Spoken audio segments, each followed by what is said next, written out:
नमस्कार, मी डॉक्टर सुमेधा भोसले. मुद्द्याची गोष्ट या माझ्या यूट्यूब चॅनलमध्ये तुम्हा सर्वांचं खूप स्वागत. मागच्या एपिसोडमध्ये आपण कॅन्सरचा कॅन्सर कशामुळे होऊ शकतो आणि त्याच्या डायग्नोस्टिक टेस्ट याविषयी माहिती घेतली आहे. आपल्याकडे डॉक्टर शैलेश पुणतांबेकर आलेले आहेत. कॅन्सरमधले लॅप्रोस्कोपिक सर्जरीचे ते तज्ज्ञ आहेत आणि त्यांच्याविषयी आपण मागच्या एपिसोडमध्ये माहिती घेतलीच आहे. आणि आपण खूप भाग्यवान आहोत की आपल्याला प्रत्यक्ष त्यांच्याकडून ही माहिती मिळते आहे. अतिशय बिझी शेड्यूलमधून ते पुन्हा एकदा आपल्याबरोबर आहेत.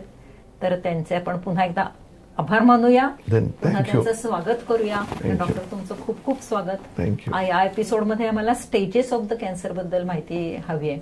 कारण जनरली असं आढळतं की माझ्या मैत्रिणींमध्ये पाहिलंय किंवा माझ्या स्टेटसमध्ये येणाऱ्या सभासदांमध्ये पाहिलंय की बऱ्याच वेळा सेकंड स्टेजमध्ये कॅन्सर लक्षात येतो आणि मग आधी पहिल्या स्टेजमध्ये लक्षात येण्यासाठी काय करायला हवं? तुम्ही सांगितलं त्याप्रमाणे डायग्नोस्टिक टेस्ट आपण 45व्या वर्षापासून करणारच आहोत. पण आणखीन काय, म्हणजे स्टेज 0 म्हणतात, त्या स्टेज 0चं कसं काय? तर आपल्याकडे 8 ते 9 प्रकारच्या सिम्पटम्स, म्हणजे आपल्या शरीरामध्ये, जसं मी तुम्हाला मागच्या एपिसोडमध्ये सांगितलं की नो युअर ओन ब्रेस्ट, स्वतःचं स्तन माहिती करून घ्या, तसंच काही आपल्या WHO स्टँडर्ड्स प्रमाणे 8 ते 9 अशा गोष्टी आहेत ज्या तुम्हाला माहिती पाहिजेत की ह्या जर झाल्या तर काहीतरी आपल्याला कॅन्सरच्या लक्षण आहेत हे बघायला पाहिजे. काय आहेत या 8 त्या 9 गोष्टी? पहिली गोष्ट, तोंडामध्ये पांढरा चट्टा आला, तोंड उघडेनासं झालं. तर ह्या 2 तोंडाच्या बाबतीच्या गोष्टी. कुठल्याही अवयवातनं जर रक्तस्राव झाला, म्हणजे नाकातनं रक्तस्राव झाला, तोंडातनं रक्तस्राव झाला, योनी मार्गातनं म्हणजे वजानातनं रक्तस्राव झाला, संडासच्या जागून रक्तस्राव झाला किंवा लघवीच्या जागून रक्तस्राव झाला, तर काहीतरी कुठेतरी आहे हे शोधून काढायला पाहिजे. कारण नसताना वेट लॉस झाला, तुम्ही खाताय व्यवस्थित तरी 3-4 किलो 5 किलो वजन कमी झालं, काही वेळेला डायबेटीसमध्ये पण होतं, पण ही वॉर्निंग साईन आहे. खोकला जो 3-4 आठवडे जातच नाही, ही वॉर्निंग साईन आहे. कावीळ झाली 40व्या वर्षानंतर, तर ही वॉर्निंग साईन आहे. आणि कुठेही जर तुमच्या शरीरात गाठ आली, कुठेही जर शरीरात गाठ आली, ब्रेस्टमध्ये आली, मानेमध्ये आली, पोटामध्ये आली, जर पायामध्ये आली, तर या गाठीची तपासणी करायला पाहिजे.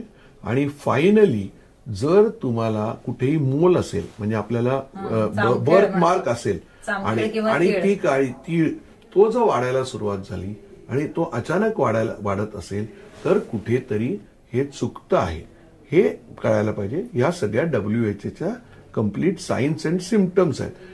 ह्याच्यापैकी जर तुम्हाला काही झालं तर तुम्ही स्वतःचा इलाज न करता आणि फायनली तुम्हाला काही आजार होऊ दे, तुम्हाला पोटदुखीचा आजार असू दे किंवा तुम्हाला खोकला असू दे किंवा आवाजात बदल असू दे, 1 महिन्याच्या नॉर्मल ट्रीटमेंट नंतर जर हा आजार बरा झाला नाही तर मनात पाल चुकली पाहिजे की कुठंतरी काहीतरी चुकतंय आणि पुढच्या ऍडव्हान्स टेस्टकडे तुम्ही जायला पाहिजे. बरं. आणि हा ट्युमरच्या स्वरूपातच असतो का? ट्युमरच्या स्वरूपातच असतो. आणि कॅन्सरचा सगळ्यात महत्वाचा मुद्दा सगळ्यांनी समजून घ्यायला पाहिजे, cancer is called as a silent killer. कॅन्सरमध्ये वेदना होत नाहीत पहिल्या आणि दुसऱ्या स्टेजमध्ये. वेदना जेव्हा डायरेक्टली होतात त्यावेळेला ती स्टेज पुढे गेलेली असते. So cancer is a silent killer. Diagnosis करणं हे जे आहे ते पहिल्या आणि दुसऱ्या स्टेजमध्ये असेल तर आपल्या शरीराबद्दलची माहिती आपल्याला स्वतःलाच पाहिजे. कुठेही पांढरा चट्टा आला किंवा कुठेही जर की बाबा आपल्याला पाळी येते ना बायकांना, ती पाळी येते दर 2 आठवड्यांनी किंवा 3 आठवड्यांनी येत असेल, पण जर संबंध केल्यानंतर जर रक्तस्राव झाला तर काहीतरी चुकतंय ना. संबंधानंतर रक्त नाही व्हायला पाहिजे, किंवा मेनोपॉज नंतर जर ब्लिडिंग झालं तर जिथे ब्लिडिंग व्हायलाच नाही पाहिजे तिथे. नेहमी आमच्या पेशंट्सना याविषयी कधी बोलायची वेळ आली तर सांगते की तुम्ही पांढरी किंवा फेंट कलरची अंतर्वस्त्र इनर्स वापरा, म्हणजे थोडंसं जरी ब्लिडिंग झालं तरी तुमच्या लगेच लक्षात येईल. म्हणजे काळं किंवा लाल रंगाचे जर इनर्स वापरल्या तर तुमच्या कदाचित लक्षात येणार नाही. आणि सर्व्हायकल कॅन्सर किंवा युटेरसचे कॅन्सर खूप कॉमन आहेत. याखेरीज तुम्ही म्हणालात तसं युरिन मधून वगैरे रक्त जात असेल, कदाचित स्टोन असेल, पण रक्त जात आहे ना तर डॉक्टरकडे जायला पाहिजे. कुठल्याही ओरिफाईस मधनं, म्हणजे ज्या काय ओपनिंग आपल्या शरीरात आहेत तिथनं कुठेही रक्तस्राव जात असेल तर तुम्ही डॉक्टरचं ओपिनियन घ्या. ओपिनियन घेऊन स्वतःची शांतता करा. घरी बसून अरे आपल्याला काही नसेल, बघू, घरगुती औषध घेऊ आणि ह्या पण जनरल प्रॅक्टिशनर्स हे त्याच्याकरताच आहेत. पण कुठलाही इलाज जर महिन्याभराने बरा नाही झाला तर मात्र स्पेशलिस्टकडे जायला पाहिजे आहे. ह्या महत्वाची गोष्ट. दुखणं रेंगाळतही आलं की समजायचं की काहीतरी चुकतंय. ऑफकोर्स करायला पाहिजे. ही स्टेज 0 मध्ये काळजी घ्या. हो. मग स्टेज 1 मध्ये काय ऍक्च्युअल आपल्याला ट्युमर्स लागतात. ट्युमर जर आपल्याला आता ब्रेस्ट कॅन्सर असेल किंवा सपोज आपल्याला अन्न जात नसेल, अन्न अडकत असेल, तर अन्न अडकायला म्हणजे कधी काय कुठलाही अन्ननलिकेचा कॅन्सर रातोरात होत नाही. त्याची सुरुवात खाण्यामध्ये कुठेतरी असं फॉरेन बॉडी सेन्सेशन येतं किंवा संडास करताना पूर्ण संडास झाल्याची भावना येत नाही. तर ते जर आहे आणि मग तुम्ही काही औषधं घेतली आणि तरी ते बरं होत नसेल तर तुम्ही एंडोस्कोपी करून त्याचं बघायला पाहिजे. काही असे बिनाईन ट्युमर्स असतात म्हणजे निरुपद्रवी असतात आणि काही काही मॅलिग्नंट म्हणजे उपद्रवी किंवा भयानक असं त्याचं मराठीमध्ये असतात. ते कसे ओळखायचे. ऍक्च्युली ट्युमर हा शब्द जो आहे, गाठ आली तर त्याला ट्युमर म्हणतात. सगळे कॅन्सर ट्युमर असतात पण सगळे ट्युमर कॅन्सर नसतात. म्हणजे गाठी, प्रत्येक गाठी कॅन्सरची असं नाही. आपल्याला चरबीची गाठ येते ज्याला लायपोमा म्हणतात. नंतर नर्व्सपासून फायब्रॉइड असतं, युट्रसमध्ये फायब्रॉइड असतं, न्यूरोफायब्रोमा असतं. ह्या सगळ्या गाठी ज्या आहेत त्या बिनाईन आहेत. पण त्याचं निदान तुम्ही पर्सनल लेवलला करू नये. कारण आणि इंटरनेटवरनं तर अजिबात करू नये. कारण इंटरनेटमध्ये जर तुम्ही शब्द बरोबर वापरले गेले नाहीत तर आयदर तुम्हाला खूपच चांगली सेफ्टीची गोष्टी करतात किंवा काही वेळेला तुम्हाला घाबरवून सोडतात. So you should not use this माहिती. अवेलेबल डॉक्टर्स आहेत, जस्ट गो देअर, बघा, विचार करा आणि संपून टाका विषय. योग्य वेळी तपासणी करणं, लक्षात आल्यावर तपासणी करणं. खरं तर प्रिव्हेंटिव्ह मेजरमध्ये 45 नंतर दर 5 वर्षांनी तपासणी करणं महत्वाचं आहे. जर लक्षात आलं नाही तर निदान पहिल्या नो युअर बॉडी, मी म्हणते लव्ह युअर बॉडी, स्वतःच्या बॉडीवर खूप प्रेम करा, सतत त्याची व्यवस्थित आहे ना, कार्य करते ना हे बघा. आणि त्याच्यामध्ये आढळलं तर तुम्ही स्टेज 1 मधून लगेच परत येऊ शकता. अगदी. आणि स्टेज 1 मध्ये, स्टेज 1 म्हणजे काय हे पण प्रेक्षकांना माहिती पाहिजे. स्टेज 1 मध्ये या ज्या कॅन्सरच्या पेशी आहेत त्या अवयवापर्यंतच मर्यादित असतात. एक. दुसरं, त्याचा साईज जो आहे तो 2 सेंटीमीटर, म्हणजे अगदी तोंडाचा घ्या, ब्रेस्ट कॅन्सर घ्या, युट्रसचा कॅन्सर घ्या, अन्ननलिकेचा कॅन्सर घ्या, त्याला डायमेन्शन्स दिलेले आहेत. 2 सेंटीमीटर जर छोटा ट्युमर असेल तर तो स्टेज 1 आहे. आणि स्टेज 1 मध्ये जर कॅन्सर कुठलाही असेल, वरपासून बॉटमपासून वरपर्यंत खालपर्यंत जा, 90% वरती चान्स आहे की तुम्ही पूर्णपणे क्युअर आहात. म्हणजे 10तले 9 पेशंट पूर्ण बरे होतात. म्हणून हा स्ट्रेस आहे की कॅन्सर अवॉइडेबल नसेल, तुमच्या नशिबात कॅन्सर असेल तरी पण मग तुम्ही कॅन्सर जर अवॉइड करू शकत नसाल तर ऍटलिस्ट तुमची जबाबदारी आहे की मग पहिल्या स्टेजमध्ये तरी तुमचं डिटेक्ट व्हायला पाहिजे, म्हणजे हे पूर्ण बरे व्हा. कॅन्सरची कट्टी घ्यायची असेल तर पहिल्या स्टेजमध्ये तरी जागे व्हा. हा एक महत्वाचा मेसेज आहे. कुठलीही गाठ लागली तर ताबडतोब स्वतःचं निदान न करता डॉक्टरांना गाठायला. म्हणजे आता सांगायचं असं की आज आपल्याला जर हार्ट अटॅक आला किंवा अँजिओप्लास्टी करायला तर लोक एवढे घाबरत नाहीत, कारण आता हे फॅड झालंय. अरे मी आज ना अँजिओग्राफी करायला गेलो 3 स्टेंट बसवले. अरे पण तुमचे हार्टचं जरी रिव्हॅस्क्युलराइज झालं तुमचं तरी the chances of that block are again there. पण कॅन्सर जर पहिल्या स्टेजमध्ये झाला तर परत याची शक्यता 10% पण नाहीये ना. सो इट इज महत्वाची गोष्ट आहे की झिरो स्टेज आणि पहिली स्टेज खूप महत्वाची आहे. जागरूकतेने त्याच्याकडे बघा. वयाच्या 45व्या नंतर नक्की त्याच्याकडे लक्ष द्या. मग सेकंड स्टेजला काय होतं? सेकंड स्टेजला त्याचं डायमेन्शन वाढतं. जेव्हा डायमेन्शन वाढतं, जसं मी पहिल्या एपिसोडमध्ये सांगितलं, पेशींची संख्या वाढली की पेशींची चुळबुळ व्हायला सुरुवात होते. सो सेकंड स्टेजमध्ये 2 ते 4 सेंटीमीटर मधला जर ट्युमर असेल तर तो सेकंड स्टेजमध्ये म्हणला जातो. पण सेकंड स्टेजमधनं या ट्युमरची बाजूच्या इतर अवयवांमध्ये जायची क्षमता वाढत राहते. म्हणून दंगायला करायला सुरुवात करतात. तरी पण सेकंड स्टेजमध्ये 85 ते 80% लोक बरे होऊ शकतात. हे फर्स्ट स्टेजमध्ये मी म्हटलं तसं 90% वरती, आणि सेकंड स्टेजमध्ये 80 to 85% पीपल अजूनही बरे कम्प्लिटली होऊ शकतात, म्हणजे नुसती योग्य ट्रीटमेंट घेतली तर. सो पहिल्या आणि दुसऱ्या स्टेजच्या कॅन्सरना आमच्या भाषेमध्ये क्युरेबल कॅन्सर म्हणतात. क्युरेबल म्हणजे पूर्ण कॅन्सर मुक्त होऊ शकतो. सो आपली जबाबदारी आहे, जरा फर्स्ट स्टेजमध्ये नाही सापडला तरी सेकंड स्टेजमध्ये तरी सापडायला पाहिजे. Avoid diagnosis in the third and fourth stage. Fourth stage म्हणजे बऱ्यापैकी पसरलेला, पण थर्ड स्टेज मध्ये पर्यंत तुम्ही जाऊ देऊ नका. त्याच्याकरता नो युअर शरीर, तुमचं शरीर व्यवस्थित तपासा. थर्ड स्टेजमध्ये नाही, थर्ड स्टेजमध्ये सगळ्यात महत्वाची गोष्ट अशी घडते की आजूबाजूच्या गाठींमध्ये तो पसरतो, ज्याला लिम्फ नोड्स म्हणतात. लिम्फ नोड्स म्हणजे आपल्याला जेव्हा साधा दात दुखतो किंवा तोंड आलं तर इथे गाठ येते ना आपल्याला, नाही का, अशी इन्फेक्शन सारखी. तर ते लिम्फ नोडचं कामच असतं सगळी घाण शोषून घेणे. सो थर्ड स्टेजमध्ये लिम्फ नोड्स मध्ये जातो, म्हणजे तो अवयवापर्यंत मर्यादित राहत नाही. पहिल्या आणि दुसऱ्या स्टेजमध्ये कॅन्सर त्या अवयव जिथनं त्याचं उगम स्थान आहे तिथपर्यंतच तो मर्यादित राहतो. त्याच्यानंतर तो आजूबाजूला हातपाय पसरायला सुरुवात करतो. म्हणजे कॅन्सरचं उदाहरण द्यायचं तर आपली राशीमध्ये पण कॅन्सरचं उदाहरण आहे खेकड्याचं दिलेलं आहे की ज्याच्यामध्ये स्प्रेड असं जाताना. सो तो जो पकड आहे कॅन्सरचा तो वाढायला लागतो शरीरावरचा तिसऱ्या स्टेजपासून. चौथ्या स्टेजमध्ये आजूबाजूच्या अवयवांमध्ये म्हणजे लिव्हरमध्ये जे तुमचं महत्वाचं ऑर्गन आहे किंवा फुफ्फुसामध्ये किंवा हाडामध्ये किंवा ब्रेनमध्ये तो पसरतो.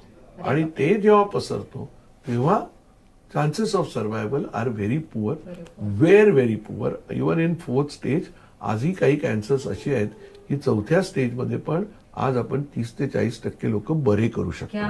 म्हणजे आता जमाना बदलला, ट्रीटमेंट बदलली, पण चौथ्या स्टेजमध्ये पेशंट सापडणं डायरेक्टली हे आजच्या जमान्यामध्ये जे प्रमाण आम्ही 30 वर्षापूर्वी होतं की सडनली आम्हाला चौथ्या स्टेजमध्येच पेशंट सापडायचे, कारण डायग्नोस्टिक टेस्ट अवेलेबल नव्हत्या, इतक्या सगळ्या इन्फॉर्मेशन अवेलेबल नव्हती. तर आता डायरेक्ट फोर्थ स्टेजमध्ये सापडण्याचं प्रमाण माझ्या प्रॅक्टिसमध्ये 5%हून कमी झालेलं आहे. अगदी गुड न्यूज आहे, चांगलीच आहे. हो ना. सो म्हणजे कॅन्सरशी जर कायमची कट्टी घ्यायची असेल तर तिसऱ्या स्टेज पर्यंत जाऊ नका, हा मेसेज आहे. चौथ्या स्टेजमध्ये सुद्धा नको, म्हणजे तिसऱ्यामध्येच नको म्हटल्यावर चौथ्यापर्यंत तर नको. आणि त्याच्यावरतीही उपचार अवेलेबल आहेत. आपण उपचारांकडे वळूया आता. उपचार माझ्या मते सगळ्या प्रेक्षकांना माहिती आहे आणि बरेचदा तुम्हाला हिंदी सिनेमामध्ये पण बघायला मिळतं. सो उपचारांमध्ये 4च प्रकारचे उपचार आजही सिच्युएशन सेमच आहे. एक, शस्त्रक्रिया करणे, म्हणजे असलेली जी गाठ आहे ती छाटून काढणे पूर्णपणे.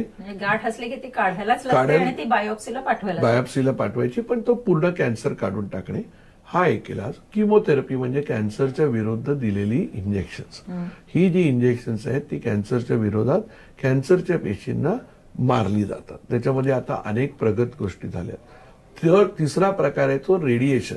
गॅमा रेज नावाचे रेज असतात, म्हणजे ऍक्च्युअली कॅन्सरच्या पेशींना जाळलं जातं. ही तिसरी. पण मग दोन्ही द्यायला लागतं, रेडिएशन ते प्रत्येक ह्या 3 गोष्टी ज्या आहेत यांचं परम्युटेशन अँड कॉम्बिनेशन करून ट्रीटमेंट होते. कधी पहिले शस्त्रक्रिया followed by chemotherapy or radiotherapy, कधी पहिले किमोथेरपी फॉलोड बाय सर्जरी. हे परम्युटेशन आणि कॉम्बिनेशन. किमोथेरपी पण आता सोफिस्टिकेटेड झाली, बऱ्यापैकी सोफिस्टिकेटेड. फक्त केस जाणं हा प्रकार असतो, पण नंतर आलेले केसही चांगले असतात. पहिली नुसतंच नाही तर किमोथेरपीनी जे होणारे साईड इफेक्ट्स आहेत, उलटी होणे, किंवा मी जेव्हा म्हणजे 2000 सालापर्यंत किमोथेरपी दिली तर पुढचे 5 दिवस पेशंटचे मरणाचे जायचे. म्हणजे उलट्या व्हायच्या, नॉशिया व्हायचं, खाऊ शकायचे नाहीत, कारण नॉशिया आणि उलट्याच्या विरुद्ध असलेली उपलब्ध औषधं नव्हतात.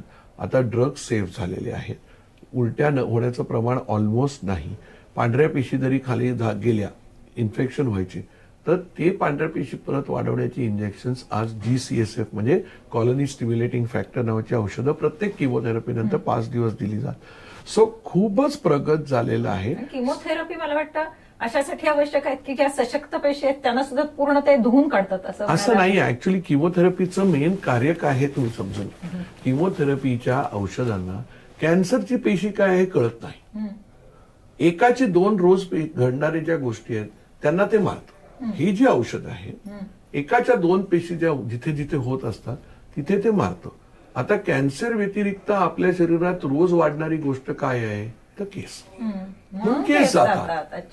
सो जी गोष्ट त्यांना कळत नाही कॅन्सर कुठला आहे. सो नॉर्मल ऑर्गनला काहीच होत नाही, पण जी आपल्याला ज्या कॅन्सर एकाच्या 2 होणार आहेत त्या पेशींना मारलं जातं. मग किमोथेरपीचे साईड इफेक्ट का होतात?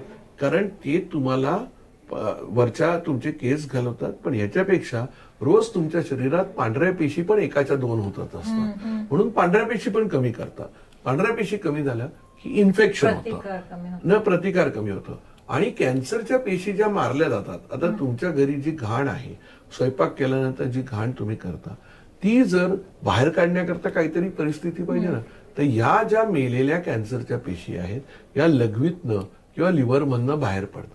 पण त्या बाहेर पडत असताना तुमच्या शरीराला त्रास देऊन बाहेर पडतात, म्हणून तुम्हाला नॉशिया आणि व्हॉमिटिंग होतं. सो सगळ्याचं कारण एकच आहे, पण शेवटी ही अग्निपरीक्षा आहे. त्याच्यातनं बाहेर जर तुम्ही पडलात तर आज किमोथेरपीची औषधं इतकी प्रगत झालेली आहेत की पेशंट याच्यातनं पूर्ण बरा होऊ शकतो. फक्त ती अग्निपरीक्षा, म्हणजे जेव्हा आमच्याकडे पेशंट येऊन सांगतात ना की अरे आम्ही किमो घेतली पण मला काहीच त्रास झाला नाही, तर पेशंट हॅपी असतो पण आम्ही हॅपी नसतो. का नसतो? कारण म्हणजे किमोथेरपीने तुम्हाला त्रासच दिला नाही, म्हणजे त्याचा इफेक्ट आला नाही. सो कधी कधी जेव्हा पेशंट आम्ही सांगतो अरे वा वा तुझे केस गेले का, पांढऱ्या पेशी कमी पडल्या का, तर ते म्हणतात काय सॅडिस्ट डॉक्टर आहे, काय मजा वाटते त्याला. अरे पण त्याच्याने इफेक्ट येतोय हे तर तुम्ही समजून घ्या. ज्यांना इफेक्टच येत नाही त्यांना काहीच त्रास होत नाही, तर ते हॅपी असतात पण आम्ही हॅपी नसतो, अशी परिस्थिती. मग तुम्ही त्यावेळी काय सुचवता? मग त्यावेळेला जे नसतं तेव्हा औषधं बदलून सुचवा. पण ते बरेचदा पटत नाही, कारण ते म्हणतात अरे आम्ही एवढी चांगली किमो घेतोय, डॉक्टर बिंदास द्या किमो, मला त्रासच होत नाही. पण it is not working, it is not effective. थोडा तरी त्रास होणार, कारण मी जे तुम्हाला सांगितलं त्याची जी प्रक्रिया आहे, तुमच्या शरीरात घाण पेशींना मारलं, मेलेल्या पेशींना बाहेर काढताना कुठेतरी त्या ऑर्गन मधनं होणारच ना. लिव्हर तरी ते काढणार, किडनी तरी, पेशी बाहेर कशा पडणार, घाण बाहेर कशी पडणार? आणि किती सायकल्स घ्यायला लागतात ते पण? आता नॉर्मली 6 सायकल्स, पण स्टेजमध्ये 6 असं काय? प्रत्येक जेव्हा तुम्ही किमोथेरपी इनिशिएट करतात त्याला स्टँडर्ड प्रोटोकॉल आहे. 6 सायकल हो, जर गरज लागली तर प्रत्येकाचे निकष आहेत. आता ज्या आपण टेस्ट करतो ऑपरेशन केल्यानंतर किंवा ज्या बायोप्सी केल्यानंतर त्या टेस्टवर AI जनरेटेड म्हणजे आर्टिफिशियल इंटेलिजन्स जनरेटेड टेस्ट केल्या जातात, ज्याच्याने तुमची पूर्ण कुंडली मांडली जाते. आम्ही 10 वर्षापूर्वी तुम्हाला सांगू नाही शकायचो की हा ट्युमरचं बिहेवियर कसं आहे, हा गुंड प्रवृत्तीचा आहे का अति गुंड प्रवृत्तीचा आहे का बिनाईन आहे, म्हणजे हा शांतपणे राहणार आहे, मग आपल्याला द्यायचं की नाही. सो ही आता सगळीच्या सगळी माहिती बायोलॉजिकल मार्कर्स वरनं आपल्याला कळते. त्या बायोलॉजिकल मार्कर्स हे ह्युमन फॅक्टरवर डिपेंडंट नसून AI जनरेटेड टेस्ट आहेत. So reliability is very high आणि प्रत्येक कॅन्सरवर ह्या टेस्ट केल्या जातात. त्याच्यानी आपल्याला डिरेक्शन मिळते की या पेशंटला 6 सायकल द्यायचे का 8 सायकल द्यायचे, हे औषध द्यायचं का इम्युनोथेरपी द्यायची. सो शास्त्र इतकं प्रगत इम्युनोथेरपी नवीन थेरपी आलेली आहे आणि ती टार्गेटेड थेरपी पण आहे, टार्गेटेड थेरपी आहे आणि रिव्हर्सल ऑफ कॅन्सर पण आहे. रिव्हर्सल ऑफ कॅन्सर नक्की तुम्ही कॅन्सर पासून पूर्ण दूर. आता तुम्ही रिसेंटली वाचलं असेल की जेनेटिक ट्रान्सपोजिशन झालं, म्हणजे ज्या जीनमुळे तुम्हाला कॅन्सरच्या पेशी निर्माण झाल्या त्या जीन काढून दुसरी जीन टाकल्यानंतर ज्या कॅन्सरच्या पेशी ज्या आपल्याच शरीरातल्या आहेत त्यांना रिव्हर्स करून नॉर्मल केलं गेलं. आणि ही आता ट्रीटमेंट रेग्युलर बेसिसवर एवढी ऍडव्हान्स आहे. हे अमेरिकेत आणि चायनामध्ये पहिल्यांदा झालेलं आहे. प्रश्न पैशाचा आहे की ही जेनेटिक ट्रीटमेंट, याला जसं आपल्याला जेनेटिक बेबीज तयार करता येतात की तुला काय पाहिजे, पिवळे डोळे पाहिजे का देतो, तुला निळे डोळे पाहिजे का ती जीन देतो, हे आजकाल करू शकतो आपण. पण ते आता एथिकली अलाउड नाहीये. पण जेनेटिक ट्रीटमेंट ही येणार नसून ही आलेली आहे आणि आता थोड्याच दिवसात. आणि तुम्ही रिसेंटली वाचत असेल की संडासच्या जागेचा कॅन्सर जर तुम्हाला पहिल्या आणि दुसऱ्या स्टेजमध्ये असेल तर ऑपरेशनची गरज नाही, किमोथेरपीची गरज नाही, रेडिएशनची गरज नाही. एक सिंपल गोळी जी आता मार्केटमध्ये येईल त्या गोळीनी हा कॅन्सर वितळतो. प्रोस्टेटचाही कॅन्सर वितळतो. So we have a success stories. तुमच्या डोळ्यासमोर उदाहरणं 2 गोष्टींची आहेत. एक आहे युवराज सिंग, ज्याला टेस्टिसचा कॅन्सर होऊन छातीमध्ये गेला होता. तो आज पूर्णपणे छाती त्याच्यात कम्प्लीट बरा झालेला आहे आणि ही इज डुईंग वेल. आणि दुसरे जे आहेत ते मनीषा कोइराला आणि सोनाली बेंद्रे हो. दोघींनाही ओव्हेरियन कॅन्सर होता आणि दोघी उत्तम आहेत कारण दे took the treatment correctly. So म्हणजे आता कसं आहे फेमस पर्सनॅलिटीची नावं दिली तर लोकांना वाटतं की आपल्याला नाही, त्यातनं मी या प्रश्नाकडे येणारच होते की स्पोर्ट्स मधली लोक पाहिले तर फक्त एकटा युवी आपल्याला आढळतो कारण बाकीचे एक्सरसाइज करतात रेग्युलर, त्यांचं डाएट छान आहे. व्हेरॅज फिल्म इंडस्ट्री मधल्या लोकांचे जरा लाईफस्टाईल वेगळ्या असतात. लाईफस्टाईल नाही, माझं मत आहे it is all stress related. कारण काय आहे, तुम्ही एकदा प्रकाश झोतात असाल आणि हे खूप लोकांना तुम्ही जेव्हा स्टेजवर काम करता जर किंवा सिनेमात काम करता आणि तुम्हाला जर ते काम इतकी प्रकाश झोतात राहायची तुमची रोजची अंगवळणी होतं की जेव्हा तुमचं काम निघून जातं आणि लोक विचारणारे होतात, जसं पॉलिटिशियनचं होतं तसंच ऍक्टर्सचं होतं. डिप्रेशन येतो तसंच कॅन्सर. कारण पॉलिटिशियन कॅन कंटिन्यू पण ह्यांचं जे आपलं युथ आहे ते थोडे दिवस आहे, टॅलेंट थोडे दिवस आहे. So you cannot be in the limelight every time in film industry. आणि ऑफकोर्स देन टू शो की तुम्ही आहे, पार्टीज असतात, लाईफस्टाईल असते, पण स्ट्रेस हा फिल्म इंडस्ट्रीमध्ये सगळ्या म्हणून तुम्ही जर बघायला गेलात तर फार नर्गिसपासनं ते अगदी शोभना समर्थ म्हणजे नर्गिस म्हणजे तनुजाची आई जिचं ऑपरेशन मी केलं, शोभना समर्थांचं ऑपरेशन किडनी कॅन्सरचं मी केलं, म्हणजे काजोळची आजी. सो या सगळ्यांना स्ट्रेस रिलेटेड आहे. सो परत पहिल्या एपिसोडमध्ये सांगितलं त्याच मुद्द्याकडे येतोय. कदाचित हा मुद्दा रिपीट होतोय पण स्पोर्ट्समध्ये होत नाही कारण स्पोर्ट्समध्ये स्पोर्ट्समनशिप असते, एक्सरसाइज असतं, डिसिप्लिन लाईफ असतं. That is the reason. खूप महत्वाचं आहे डिसिप्लिन लाईफ आणि स्ट्रेस फ्री लाईफ. असं असेल तर एखादाच युवी आढळतो की जो बाय चान्स आणि तोही परत येतो. आणि मी असं ऐकलं की युवीला आता 2 मुलंही आहेत. पोस्ट कॅन्सर म्हणजे इज हॅव्हिंग टेस्टिसचा कॅन्सर असून सुद्धा आता त्याला छान मुलं आहेत आफ्टर ट्रीटमेंट. हा सुद्धा एक पॉझिटिव्ह मेसेज आहे. कारण आता कॅन्सरच्या ट्रीटमेंटच्या आधी जर तुम्ही यंग असाल लाईक युवराज सिंग किंवा जर तुम्ही म्हणजे तुमचं लग्न झालेलं आहे पण तुम्हाला मुलं नाहीत तर कॅन्सरची ट्रीटमेंट चालू करायच्या आधी तुमचं बीज किंवा तुमचे स्पर्म्स प्रिझर्व्ह केले जातात जे 20 वर्षापूर्वी केले नाही जायचे. सो इट इज नॉट की कॅन्सर झाला म्हणजे तुमचं लाईफ जगणं महत्वाचं नाही. Quality of life is also equally important आणि तेही मेंटेन करण्याचं काम आता कॅन्सरचे डॉक्टर करतात. फक्त पॉझिटिव्हिटी पाहिजे आणि त्याच्याकडे बघण्याचा दृष्टिकोन बदलला पाहिजे. हे खूप महत्वाचं आहे. आणि मला खरं तर हा प्रश्न विचारावा की नाही प्रश्न पडत होता कारण त्यातून रॉंग मेसेज जाऊ नये. पण वीड्स मधून काहीतरी कॅन्सर सीबीडी किंवा टीएचसी आहे तसं ऍक्च्युली काही कंट्रीजनी ते ऑफिशियली अलाउ पण केलेलं आहे पण अजून एव्हिडन्स नाहीये. त्याच्यामुळे त्याच्याबद्दल बोलणं योग्य नाही आणि एव्हिडन्स नाहीये त्याच्याबद्दल आपल्या कंट्रीमध्ये ते अलाउड नाहीये. त्यामुळे अशा वेड्या वाकड्या स्टेप्सनी कारण मी कुठेतरी वाचनात आलं माझ्या मी म्हटलं आज मोकळेपणाने नाही आहे म्हणजे मी त्याच्याबद्दल जास्ती बोलत नाही कारण आता एव्हिडन्स नाही. एव्हिडन्स नाही तर माझाच संदर्भ धरून लोक सांगतील की आम्हाला डॉक्टरांनी सांगितलं पण तसं नाहीये. एव्हिडन्स अजून कन्क्लुझिव्ह एव्हिडन्स नाही कारण रोज आता कसं होतं कन्क्लुझिव्ह एव्हिडन्स आल्यानंतर एवढं रिसर्च वर्क चाललंय की ही डॉक्टर मंडळी टॅबलेट फॉर्म मध्ये अगदी गव्हर्नमेंटची परमिशन घेऊन सुद्धा तुम्हाला अलाव करतील. अलाव करण्यापेक्षा ही रेकमेंड करतील so that do not go into the wrong impression. म्हणजे आता रोज आपल्या याच्यात येतं की आज तुम्ही डार्क चॉकलेट खाल्लं तर कॅन्सर होत नाही. मग 5 वर्षानंतर येतं नाही डार्क चॉकलेट खाऊ नका व्हाईट चॉकलेट खा. सो हे कंटिन्युअसली चेंजिंग असतं. गुगलवरची माहिती योग्य नाही. रिसर्च करणाऱ्या यांनी संपूर्ण आयुष्यामध्ये लाखो सर्जरी केल्यात, लाखो यशस्वी शस्त्रक्रिया केलेल्या आहेत. त्या लोकांचं वाक्य आपण प्रमाणात आणायला पाहिजे. आणि महत्वाचा मेसेज आहे डॉक्टरांचा की लाईफस्टाईल छान असायला पाहिजे, एक्सरसाइज करायला पाहिजे, डाएट चांगलं असायला पाहिजे. आजी आजोबांचं जे डाएट होतं त्याच्याकडे पुन्हा वळायला हवं आणि आनंदी राहा, स्ट्रेस फ्री राहा. त्यामुळे तुम्हाला एक विचारायला आवडेल की ट्युमरमध्ये व्हरायटी काय काय असते? खूप असते. अरे ट्युमर म्हणजे धमाल असते. म्हणजे कधी आमच्याकडे वेगवेगळ्या प्रकारचे ट्युमर्स आहेत. पिवळ्या रंगाचे आहेत कारण आमचं जीवनच असं आहे ना की रोजच त्या गाठीकडे बघायचं बरं. आणि जेव्हा एखादा रुग्ण तुमच्याकडे येतो तेव्हा तो पूर्ण जीव तुमच्या हातात देत असतो. पण आता तुम्ही पूर्ण वेळ कंटिन्युअसली सिरियस राहूनच ऑपरेशन करत असतात. पण ह्याच्यामध्ये पण वेगवेगळ्या रंगाचे आहेत.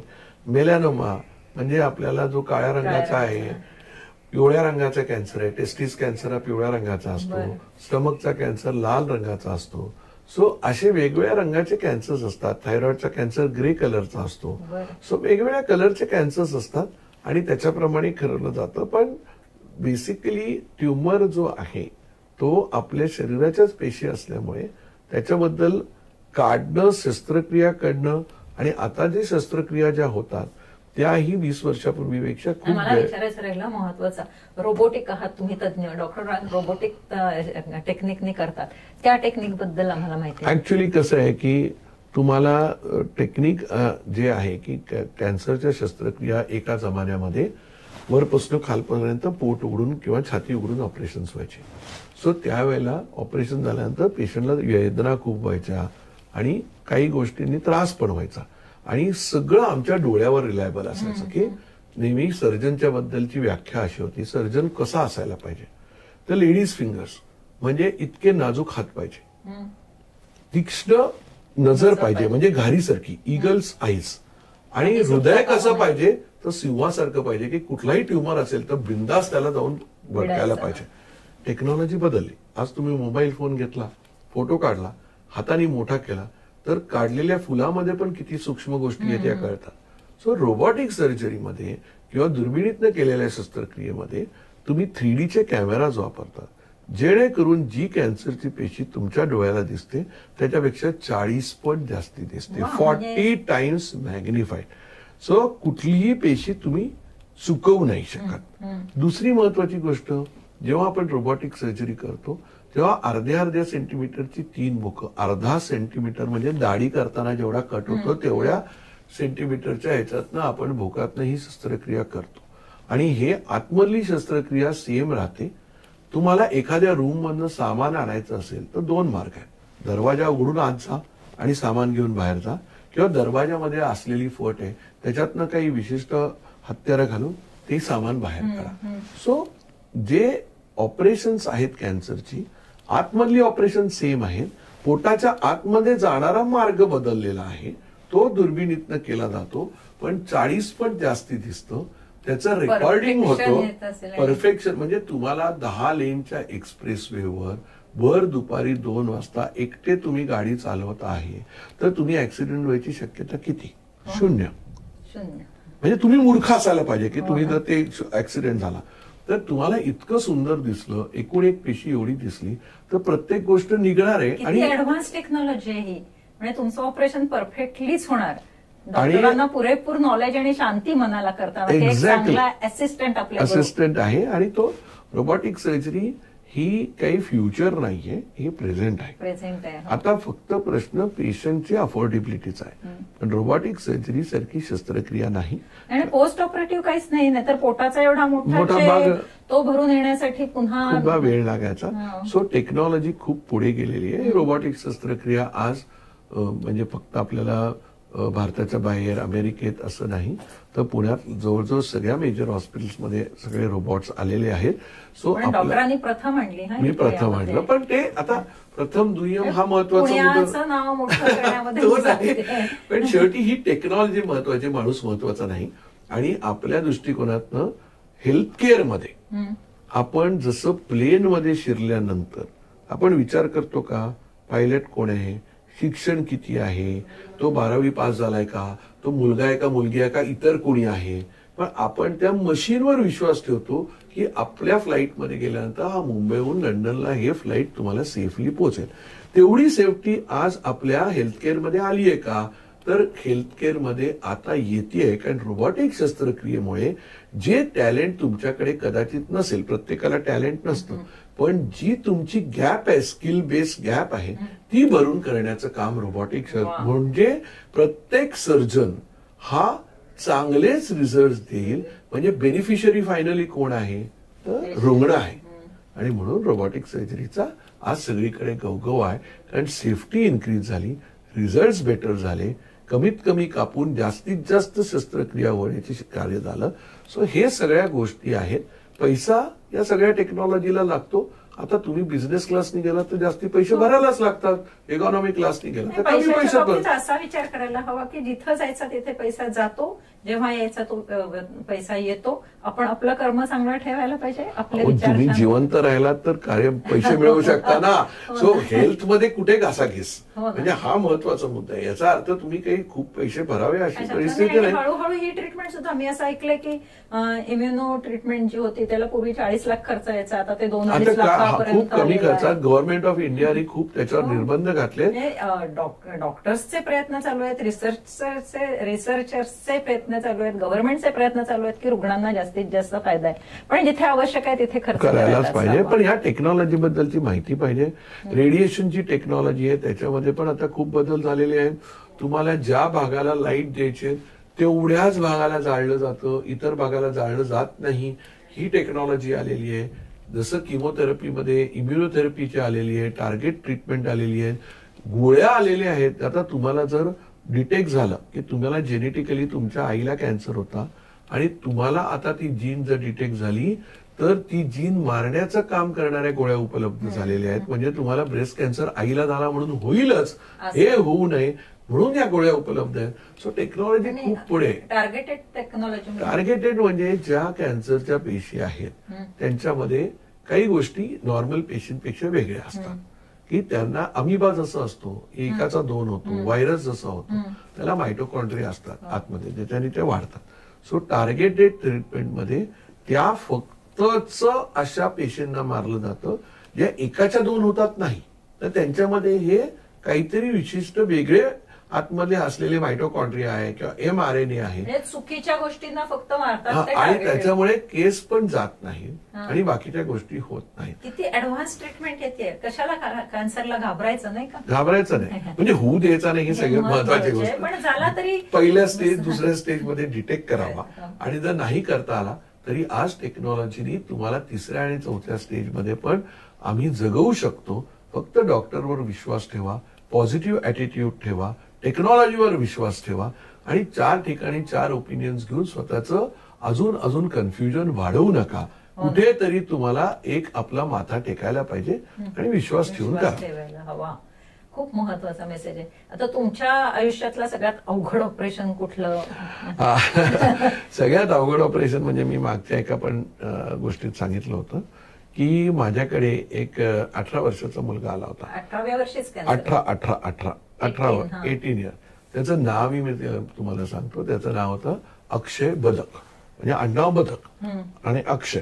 आणि 2005 साली तो माझ्याकडे आला तेव्हा त्याला अन्ननलिकेचा कॅन्सर होता. मी माझ्या आयुष्यात पहिल्यांदा 18व्या वर्षी अन्ननलिकेचा कॅन्सर झालेला पाहिलेला होता आणि तो हृदयाच्या खूप जवळ होता.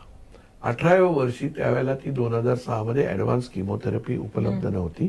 किमोच्या डॉक्टर्सनी सांगितलं की ही ट्रीटमेंट त्यांना लागू पडणार नाही कारण त्याचं अजून वाढतं वय. किमो दिली आणि जो यदाकदाचित जगला तर त्याच्या सगळ्याच अवयवांवर इफेक्ट होईल, म्हणजे मूल नाही पैदा करता येणार, संबंध नाही ठेवता येणार, हाडांची वाढ होणार नाही. तो ऑपरेशन करणं हा एकमेव इलाज आहे. आणि ते ऑपरेशन करत असताना माझ्या लक्षात आलं की ते हृदयाला चिकटले, कारण अन्ननलिका वरून खाली जाते, ते हृदयाला चिकटलेलं आहे. पण आता मनाने ठरवलं होतं की याला बरं करायचं, याला दुसरा अल्टरनेटिव्ह ट्रीटमेंट नव्हता. आणि एकदा तुम्ही सर्जरीमध्ये जर छातीत दुर्बीण घाला किंवा छाती उघडून करा, ज्या वेळेला करतो त्यावेळेला फोम निश्चय पाहिजे, वीक हार्टेड नाही राहू शकत.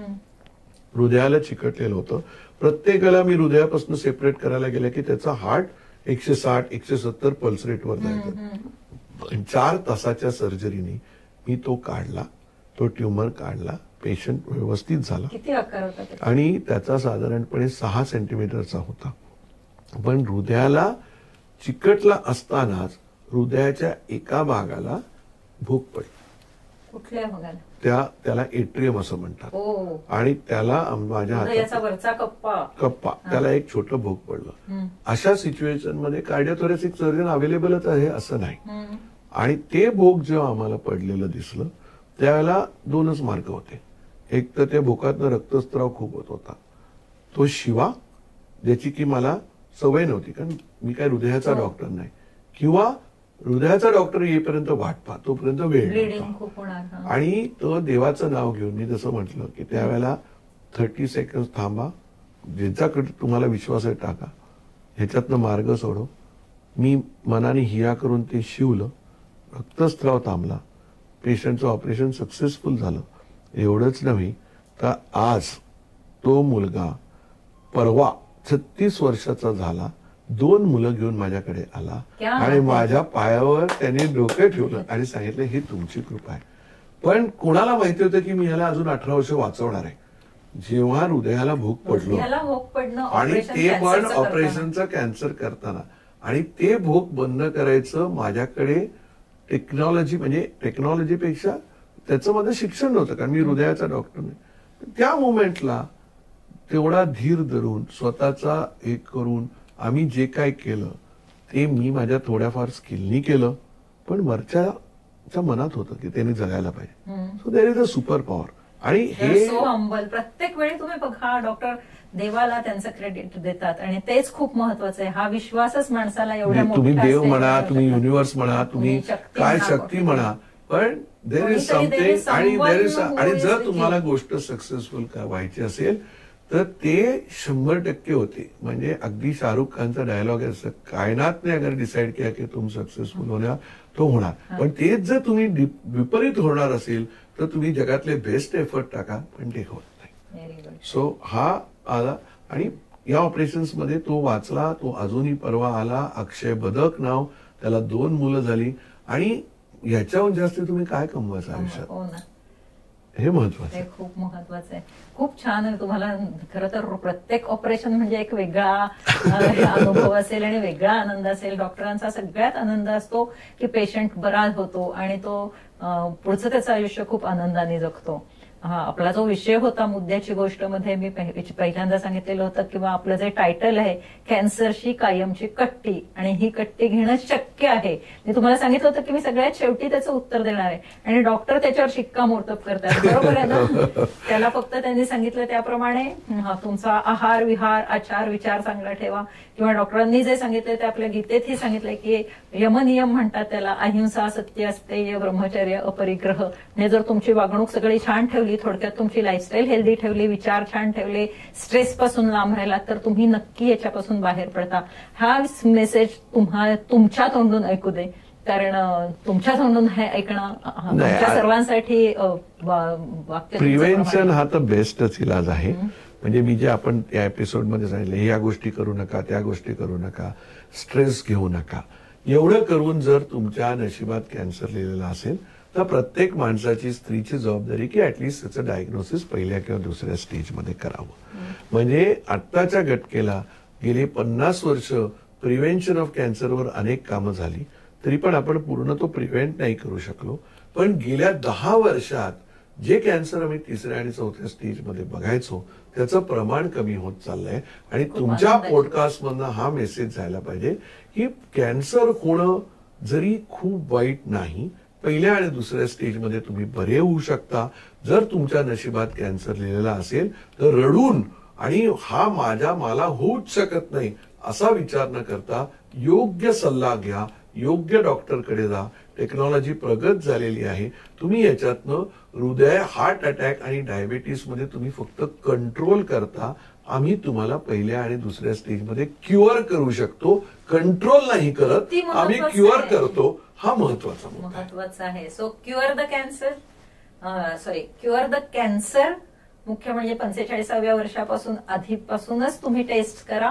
पहिल्या दुसऱ्या टेस्ट मध्ये गेलात तरी डॉक्टर तुम्हाला परत आणू शकतात आणि लाईफ बडी ही होगी और लंबी भी होगी. हे लक्षात ठेवा. धन्यवाद डॉक्टर. धन्यवाद. Thank you very much. थँक्यू.